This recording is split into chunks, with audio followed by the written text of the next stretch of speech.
오늘 함께 나눌 인물은 이스라엘 백성들이 포로에서 노임을 받아 본국으로 귀환할 때에 신앙개혁 운동을 주도했던 인물 에스라라고 하는 인물입니다. 먼저 이 에스라는 포로에서 귀환하여 하나님께 감사의 제사를 드립니다. 그리고 본국에 정착한 백성들의 실태를 먼저 파악을 하지요. 그때에 이스라엘 자손들이 이방인들과 통혼하여서 가정을 이루었다라고 하는 그 모습을 보고 크게 상심하게 됩니다. 그래서 오늘 본문 1절에서 4절까지 말씀을 보면 백성들의 모습을 본 에스라가 상심하며 탄식하는 모습이 기록되어 있습니다. 그리고 5절에서 15절까지 말씀은 타락한 이스라엘 백성들을 두고 하나님께 중보하며 기도하는 에스라의 기도문이 기록이 되어 있습니다. 그러면 오늘 본문을 통해 기도 제목 3가지를 함께 나누고 함께 기도하겠습니다. 먼저 첫 번째 기도 제목은 늘 겸손하게 자신을 돌아보는 지혜를 주옵소서라고 기도하겠습니다. 늘 겸손하게 자신을 돌아보는 지혜를 주시옵소서, 자기 성찰의 지혜를 주옵소서라고 기도하겠습니다. 다 함께 본문 1절의 말씀을 읽겠습니다. 1절의 말씀입니다. 시작. 이 일 후에 방백들이 내게 나와 이르되 이스라엘 백성과 제사장들과 레위 사람들이 이 땅 백성들에게서 떠나지 아니하고 가나안 사람들과 헷 사람들과 브리스 사람들과 여부스 사람들과 암몬 사람들과 모압 사람들과 애굽 사람들과 아모리 사람들의 가증한 일을 행하여. 아멘. 1절의 말씀을 첫 시작을 살펴보면 이 일 후에라고 하는 단어가 기록이 되어 있습니다. 이 단어는 어떤 시간적인 사건 후 어떤 시기를 언급하기도 하지만 어떤 문제 후에 전혀 예상치 못했던 또 다른 문제가 발생하게 되었음을 암시하고 있습니다. 여기서 이 일이라고 하는 것은 에스라를 통해서 본국으로 귀환하게 된 이스라엘 백성들이 자유함을 얻은 이런 역사적인 일, 하나님께서 기뻐 받으실 일, 모든 백성들이 기뻐할 일, 바로 그 일 후에라고 하는 의미를 가지고 있습니다. 먼저 8장의 내용을 살펴보면요, 2차 포로 귀환 시기에 1775명 정도가 귀환하여 본국으로 돌아오게 됩니다. 그런데 이 당시 인구를 계산할 때는 성인 남성 기준으로 계산하였기에 대략 그 가족들이 5명이다 라고 예상을 한다면요, 약 9,000명이나 되는 많은 인구가 본국으로 귀환을 하게 됩니다. 이때 페르시아에서 예루살렘까지의 거리가 걸어서 4개월이나 되는 대장정이었다고 하지요. 이 대장정의 길을 걸어오는 동안에 광야에서 뜨거운 태양을 피해야만 했고요. 그리고 도적대들과 들짐승의 위협 가운데서도 이 모든 것을 이겨내고 예루살렘에 도착했다라고 하는 것입니다. 이런 4개월의 기나긴 대장정을 한 사람의 낙오자도 없이 본국으로 잘 귀환하였을 때에 그때 백성들의 마음이 얼마나 기뻤을까요? 얼마나 큰 기쁨이 충만했을까요? 그런데 그것도 잠시 에스라는 이 대장정 후 바로 이 일 후에 더 큰 문제가 생기게 되었다라고 하는 것을 이 일 후에라고 하는 단어로 암시하고 있습니다. 그리고 그 후에 에스라는 백성들의 모습을 보고 상심하였다라고 성경은 말합니다. 여기서 이 일이라고 하는 것은 지도자들로부터 백성에 이르기까지 모두가 이방인들과 통혼하여 가정을 이루게 되는 타락한 모습을 보였다라고 하는 것이죠. 하나님은 이스라엘 백성들에게 명령하실 때에 이방인들과 통혼하지 말라라고 이렇게 이야기했습니다. 왜냐하면 그 당시 우상을 숭배하는 가나안의 문화와 풍습이 이스라엘 백성들로 하여금 하나님을 잊어버리게 하며 순수한 신앙과 믿음을 잃어버리게 할 염려 때문이었습니다. 그런데 2절의 말씀을 살펴보면 하필이면 방배 그리고 지도자들부터 먼저 하나님 앞에 이 큰 죄를 범하게 되고 불순종하게 되었다라고 하는 것이죠. 백성들이 이 모습을 보고 동일하게 따라하기 시작합니다. 분명 먼저 포로 귀환한 백성들은 처음에는 하나님을 잘 경외하는 백성이 되겠습니다. 이곳에서도 제단을 쌓고 이곳에서도 하나님께 예배드리며 기도하며 믿음으로 살아가겠습니다. 그 말씀대로 순종하겠습니다. 모두가 하나님의 은혜에 감사하며 감격하며 믿음으로 결단했을 것입니다. 그런데 그것도 잠시 하나님의 명령을 잊어버리고 불순종하게 되었습니다. 왜 이런 큰 죄가 이스라엘 백성 모두에게 생기게 된 것일까요? 그것은 매사 하나님 앞에 자신을 돌아보며 하나님 말씀에 귀를 기울이는 겸손함이 없었기 때문입니다.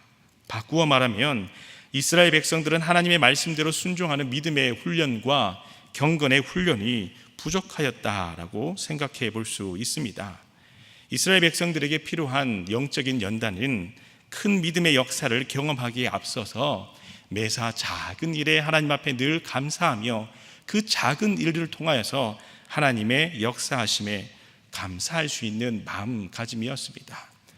이스라엘 포로에서 그리고 예루살렘으로 자유함을 얻어 본국으로 귀환하는 이 큰 믿음의 역사를 경험하기 전에 삶의 고단함 가운데 있을지라도 작은 것에 감사하는 경건의 훈련이 부족하였기에 이 큰 믿음의 역사 이후에 하나님 앞에서 떠나게 되었더라라고 하는 것입니다. 경건의 훈련이 없이 이 믿음의 역사를 맞이하기에는 이스라엘 백성들은 더 큰 아픔을 경험하게 된 것입니다.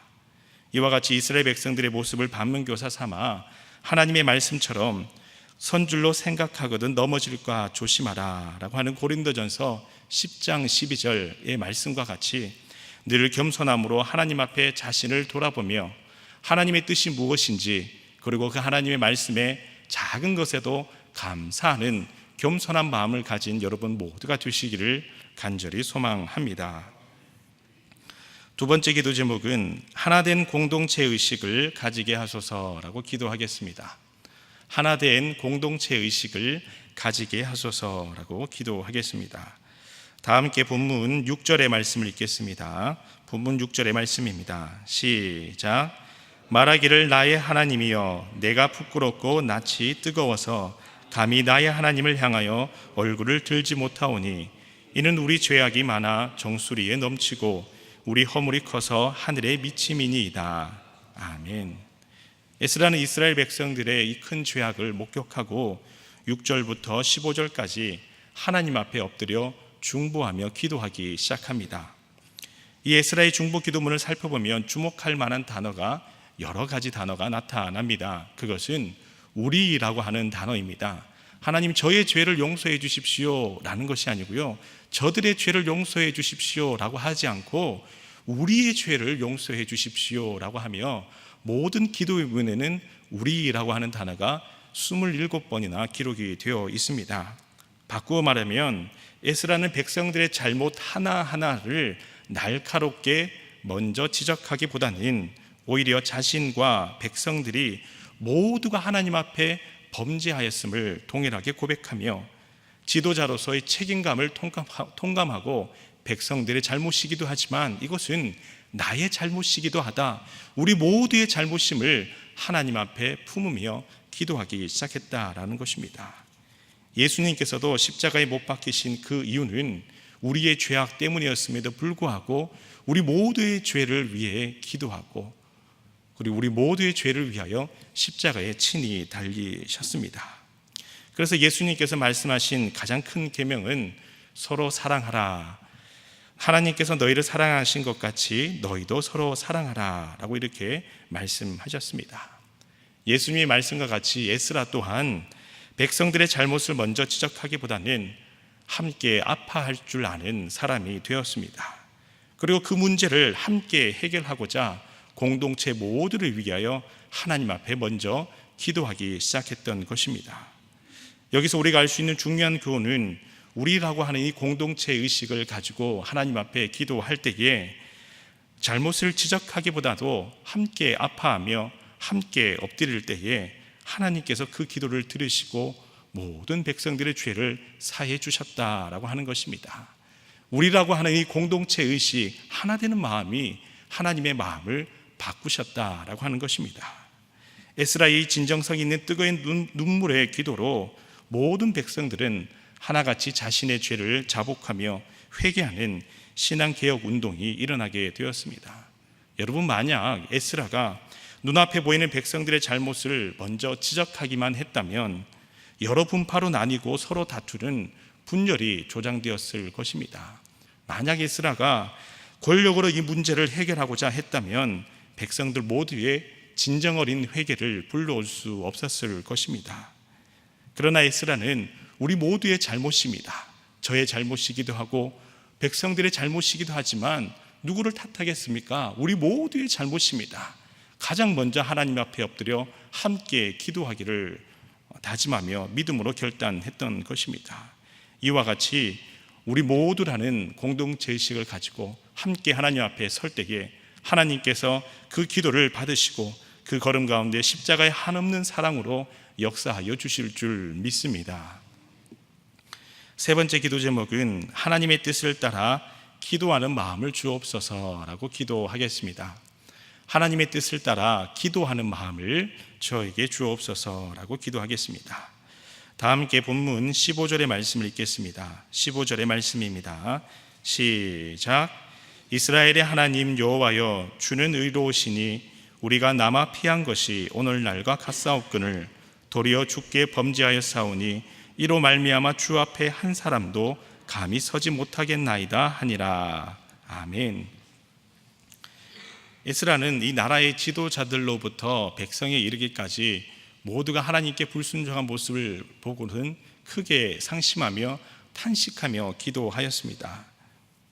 중보자로 눈물을 흘리며 기도하는 이 모습 가운데에 특별히 15절의 끝부분을 살펴보면 주 앞에 한 사람도 감히 서지 못하겠습니다 라고 하나님께 고백합니다.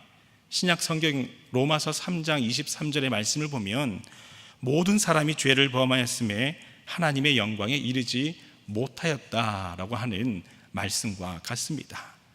모든 사람이 죄를 범하였음에 하나님의 영광에 이르지 못한 것과 같이 우리 모두는 하나님 앞에 온전히 설 수 없음을 에스라는 고백하고 있습니다. 하나님께서 이 에스라의 중보의 기도를 들으시고 얼마나 기뻐하셨을까요? 백성들의 죄에 대해 그 심각함을 깨닫고서는 눈물로 대신 자복하며 믿음으로 기도하는 이 에스라의 기도를 들으시고 하나님께서는 심판을 거두시며 다시 한번 이스라엘에게 부흥의 기회를 주시고자 마음을 바꾸시는 놀라운 역사가 일어나게 되었습니다. 야고보서 5장 16절의 말씀을 살펴보면 의인의 기도는 간구하는 역사가 큼이라라고 말씀하고 있습니다. 이와 같이 에스라는 모든 백성들을 위하여 한 사람의 의인이 되어 하나님 앞에 중보하며 백성들의 죄를 위하여 눈물로 기도하는 하나님의 사람이 되었습니다. 이와 같이 이 새벽전에서 기도하시는 여러분들이 에스라와 같이 기도하는 한 사람의 의인이 되시기를 간절히 소망합니다. 여러분들이 하나님 앞에 엎드려 에스라와 같이 기도할 때에 하나님께서 여러분들의 기도의 제목들을 다 들으시고 황폐한 땅을 고쳐주시며 광야에서 샘물이 나게 하시며 여러분들의 기도의 제목을 들으시고 하나님의 공의와 정의를 이루어 가실 줄 믿습니다. 이 시간 다 함께 세 가지 기도 제목으로 기도하겠습니다. 먼저 첫 번째 기도 제목은 늘 겸손하게 자신을 돌아보는 지혜를 주옵소서, 겸손한 마음을 주옵소서라고 기도하시고, 두 번째 기도 제목은 하나된 공동체 의식을 가지게 하소서라고 기도하시고, 세 번째 기도 제목은 하나님의 뜻을 따라 먼저 기도하는 마음을 주옵소서라고 기도하시고, 성지 순례 일정 중인 위임 목사님과 모든 주의 성도들을 위해서 그리고 여러분 각자의 기도 제목을 가지고 다 함께 하나님께 기도하겠습니다. 기도하겠습니다. 주여 믿습니다. 주여 믿습니다. 주여 믿습니다.